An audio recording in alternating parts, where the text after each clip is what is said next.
레지스타 이강인, 넥스트 피를로? 수비형 미드필더로 뛴 이강인, 새로운 역할 괜찮을까? 이강인, 파리 생제르맹, 위 재능은 남다르다. 프리시즌 첫 경기에서 수비형 미드필더까지 보며 매서운 활약을 예고했다. 루이스 엘리케 감독이 이끄는 파리 생제르맹은 8일, 이하 한국 시각, 오스트리아 케른텐주 클라겐푸르트의 베르테르제 슈타디온에서 열린 슈투른그라츠, 오스트리아와의 친선 경기에서 2대2로 비겼다. PSG는 전반 9분 이브라히마 은바에, 전반 12분 카를로스 솔레르의 연속 득점으로 앞서 나갔다. 하지만 이후 2실점하며 2대2로 경기를 마감했다. 올 시즌 첫 번째 프리시즌 친선 경기였다. 이강인은 선발로 그라운드를 밟았다. 4-4-2 포메이션의 중앙 미드필더로 출격해 72분을 소화했다. 그는 후반 27분 아이만 카리와 교체돼 벤치로 물러났다. 이강인은 시작부터 가벼운 몸놀림을 선보였다. 그는 특유의 탈압박과 패스 능력을 마음껏 발휘했다. 이강인은 상대 수비 2에서 3명이 달라붙는 상황에서도 여유가 넘쳤다. 가벼운 터치로 상대 수비를 뚫어냈고, 혹은 동료와 짧은 패스로 상대 수비를 무너뜨렸다. 하이라이트는 전반 12분 나왔다. 이강인은 팀이 1에서 0으로 앞선 상황에서 추가골의 기점 역할을 했다. 중원에서 볼을 잡은 이강인은 자로 잰 듯한 패스로 랑달콜로 무한이에게 전달했다. 상대 수비 6명 사이를 부드럽게 파고 들어갔다. 볼을 받은 무한이는 문전으로 쇄도한 솔레르에게 전달해 쐐기골을 완성했다. 이번 경기에서 더욱 눈여겨봐야 하는 것은 이강인의 포지션 변화다. 그는 경기 중반 수비형 미드필더로 뛰었다. 그동안 제로톱, 처진 스트라이커 등 공격 포지션으로 자리를 옮긴 적은 있지만 수비형 미드필더는 매우 낯선 자리다. 이강인의 플레이는 매우 안정적이었다. 이강인은 그동안 수비력에 다소 물음표가 있었다. 이제는 단점마저 완전히 지운 모습이었다. 이날 이강인은 47차례 패스를 시도해 45차례 성공했다. 2차례 드리블을 성공했고 롱패스 성공률도 83%에 달했다. 경기 뒤 통계 전문 매체 소파스코어는 이강인에게 팀 내 최고인 평점 7.6을 줬다. 풋모븐 팀 내 상위권인 7.5점을 부여했다. 한편 PSG는 11일 라이프치히, 독일과 한 차례 더 친선 경기를 치른다. 이강인은 6월 열린 2026년 북중미 월드컵 아시아 2차 예선을 마친 뒤 스페인으로 건너가 개인 훈련을 진행했다. 충분한 휴식까지 곁들인 뒤 지난달 22일에야 팀에 합류했다. 일각에선 이적설이 돌긴 했지만 이강인은 PSG에서 차분히 새 시즌을 준비하고 있다. 이강인은 2023에서 2024 시즌 프랑스 리그 1, 쿠프 드 프랑스, 프랑스컵, 트로페 데 샹피옹, 프랑스 슈퍼컵에서 3관왕을 차지했다. 특히 슈퍼컵에선 결승골을 넣으며 대회 MVP를 거머쥐기도 했다. 이강인은 프랑스 첫 시즌 리그 3골 -4도움, 유럽 챔피언스 리그 1골 -1도움, 슈퍼컵 1골을 남겼다. 공식전 5골 -5도움으로 두 자릿수 공격 포인트를 기록했다. 이강인은 19일 르아브르와의 원정 경기로 2024에서 2025 시즌 정복에 나선다. 2. 미넨, 김민재 신뢰하는구나. 독일 티어 매체, 무패 우승, 핵심 12 포기, 더 리흐트 이적과는 별개의 거래. 모처럼 김민재가 활짝 웃을 수 있는 소식이 전해졌다. 독일 유력지, 키커 소속 게오르게 홀츠너 기자는 9일, 한국 시각, 요나단 타는 미넨에 합류하지 않을 것이다. 미넨의 보드진들은 향후 마티아스 더 리흐트의 매각과 레버쿠젠이 설정한 데드라인과 상관없이 최종 결정을 내렸다고 밝혔다. 미넨은 올여름 전 유럽을 통틀어도 손에 꼽는 이적 시장 행보를 이어가고 있다. 미넨은 신임 감독 뱅상 콤파니를 선임한 뒤 지난 시즌 독일 분데스리가 준우승팀 슈투트가르트의 핵심 센터백 이토 히로키, 풀럼, 중원의 핵, 주앙 팔리냐, 크리스털 팰리스의 에이스 마이크 올리세 등을 영입했다. 또한 레버쿠젠 임대를 보냈던 센터백 요십 스타니시치의 복귀를 명했다. 눈에 띄는 대목은 역시 수비진에 있다.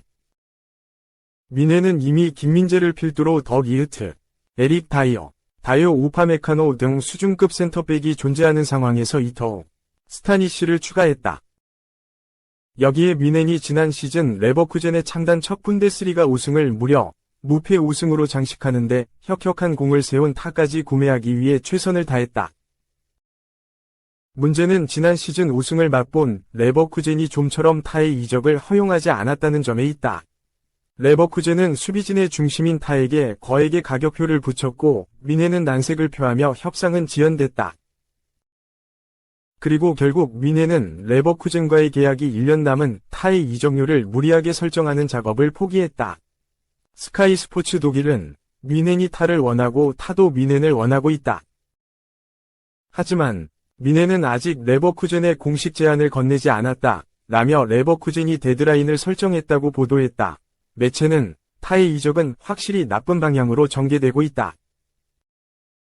13일 화요일 오후 11시 59분 현지 시간까지 레버쿠젠은 뮌헨이 타에게 기본금 2,500만 유로, 약 374억 원의 옵션 500만 유로, 약 74억 원을 더한 금액을 제안해야 협상 테이블에 앉을 것이다 라고 덧붙였다. 다만 키커를 포함한 독일 다수의 매체는 뮌헨이 레버쿠젠의 요구에 부담을 느끼며 그를 영입 리스트에서 제외했다는 내용을 줄지어 보도하고 있다. 사실 뮌헨이 이터, 팔리냐, 올리세 등을 영입하는 과정에서 사용한 금액을 고려할 때 타의 이적료는 주지 못할 금액은 아니다. 다만 뮌헨 내부에선 센터백 포지션에 거액의 이적료를 투입하는 것을 꺼린 것으로 보인다. 이는 김민재를 필두로 한 기존 수비진에 대한 신뢰가 없으면 불가능한 선택이다. 3. 속보, 비피셜, 0 BBC 떴다. 손흥민, 최전방, 톱, 안 뛴다. 토트넘 좌우양 화살표 본머스 솔랑케 임박 1,014억, 역대 최고 이적료. 손흥민, 32, 토트넘 호스퍼, 이 지난 시즌 뛰었던 썬톱에서 본래 포지션인 왼쪽 윙어로 돌아올 전망이다.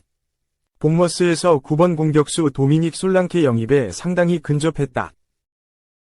영국 공영방송 BBC는 9일 한국 시간 토트넘이 6천만 파운드, 약 1,014억 원을 들여 솔랑케 영입에 근접했다. 솔랑케 이적료 6천만 파운드는 우리가 지난달 본머스 구단주 빌 폴리에게 파악한 금액이라고 알렸다. 토트넘은 올해 여름 1순위 영입으로 9번 공격수 포지션을 물색했다. 지난해 여름 2023에서 24시즌 프리미어리그 개막을 앞두고 해리 케인을 바이에른 뮌헨으로 보냈는데 곧바로 대체 선수를 확보하지 못했다. 2022년 구단 역대 최고 이적료 2위, 약 872억 원을 투자한 케인 백업 공격수 히샤를리송에게 주전 공격수 역할을 맡겼지만 기대만큼 해내지 못했다. 엔지 포스테코글루 감독은 손흥민을 최전방에 세워 제임스 매디슨 등과 합을 맞췄고 프리미어리그 깜짝 선두 돌풍까지 해냈다.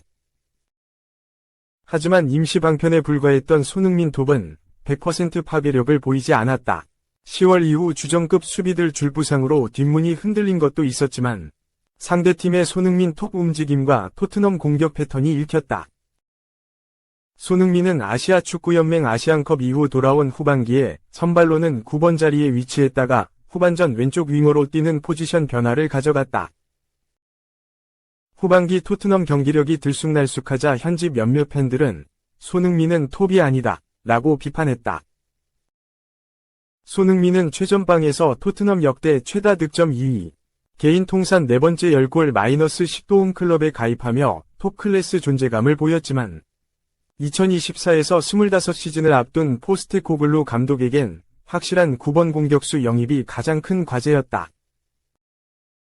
프리시즌의 하브리그 팀과 비공개 평가전, 하츠, 퀸즈파크 레인저스전에서 손톱을 활용했다가 아시아 투어, 한국, 일본, 친선전 3경기에 왼쪽 윙어 손흥민을 점검했다. 최전방에는 데얀 클루셉스키를 배치해 선수 간 호흡을 테스트했는데 그리 만족스럽지는 않았다. 포스테코글루 감독은 팀 K리그와 친선전 이후 클루셉스키 최전방 기용 질문에 클루셉스키는 재능이 뛰어난 선수다. 여러 포지션에서 뛸 수 있다. 감독으로서 행복한 고민이다. 히샤를리송이 부상이라 클루셉스키를 최전방에 내보냈다. 9번 자리에서 좋은 경기력을 보여줬다. 추후 공격 옵션이 될 수 있다고 조심스럽게 말할 수 있다, 라고 답했다. 하지만 아시아 투어가 끝나고 확실한 9번 공격수 영입에 들어갔다. 토트넘과 포스테코글루 감독 레이더망에 포착된 선수는 솔랑케였다. 솔랑케는 첼시, 리버풀을 거쳐 본머스에서 뛰고 있는데 2022-23 시즌에 6골 7도움을 기록하더니 2023-24 시즌에 19골 3도움을 기록했다. 관건은 이적료였다. 본머스는 솔랑케 바이아웃이 아니면 이적 불가를 선언했다. 9번 공격수가 필요했던 토트넘은 본머스 제안을 수락했고 구단 역대 최고 이적료를 들여 솔랑케를 영입하려고 한다. 현재 토트넘 역대 최고액은 2019년 마우리시오 포체티노 감독 시절에 탕기 음돈벨레 영입에 지불했던 6,200만 유로, 약 932억 원, 다. 음돈벨레는 역대 최고 이적료로 토트넘 유니폼을 입었지만 어떤 장점도 보이지 못했고 결국 계약 해지로 방출됐다. 음돈벨레에 이어 히샤를리송이 5,800만 유로, 약 872억 원을 기록했다. 히샤를리송은 2022년 에버턴에서 토트넘 구단 역대 최고액 2위를 기록했지만 제대로 자리를 잡지 못했다. 잠부상의 해리케인 바이엘은 미넨 이적 공백을 제대로 메우지 못하면서 2024에서 25시즌 플랜에서 멀어졌다. 일각에선 히샤를리송을 사우디아라비아에 매각해 솔랑케 이적료를 충당할 거라는 전망이 있었지만 히샤를리송은 토트넘에 남아 프리미어리그에서 뛰고 싶었다. 영국 매체 ESPN과 인터뷰에서 그는 돈보다 내 꿈이 더 중요하다. 나에게 사우디아라비아 팀 제안이 온 것은 사실이다. 하지만 브라질 국가대표팀과 프리미어리그에서 계속 뛰고 싶다.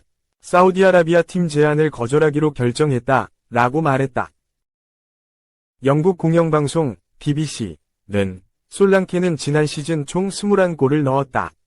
만약 이번 거래가 성사된다면 본머스는 2020년 네이선 아케를 맨체스터 시티로 보내 기록한 4천만 파운드, 약 696억 원을 웃도는 금액을 받는다. 포스테코글루 감독이 해리케인이 떠난 9번 공격수 자리를 보강하고 싶어한다. 라며 토트넘이 솔랑케를 강하게 원한다는 걸 다시 한번 되짚었다. BBC에 따르면 본머스는 이미 솔랑케 이탈에 대비하고 있다. 본머스 구단주는 솔랑케 잔류를 원하지만 2에서 3명이 공격수를 보고 있다. 라고 말했다.